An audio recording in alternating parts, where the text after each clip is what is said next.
ஒரு சிறிய வயது சிறுவன் கல்வி கற்பதற்காக போகிறான். அவருடைய உருவ லட்சணத்தை பார்த்து குரு சொல்கிறார், கையை நீட்டுகிறார்.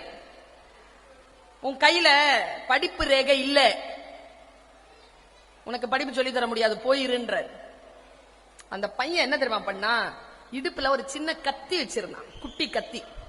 கத்தி எடுத்து அவர்கிட்ட காட்டி கேட்கிறான், சார் எங்க சார் வரும் அந்த கோடு? இப்படி இருக்கும் பாரு, இவங்களுக்கெல்லாம் இருக்கு பாரு, உனக்கு இல்ல பாரு, உன்னால கத்துக்க முடியாது. உடனே கையில இருக்கிற கத்தியால் அப்படியே ஒரு கோடு போட்டு, இப்ப வந்துருச்சு சார், இப்ப பாடம் சொல்லி தருவீங்களான்னு கேட்டவன் சாணக்கியன். பல சாம்ராஜ்யங்கள் அவன் சொற்களில் எழுந்து நின்றன.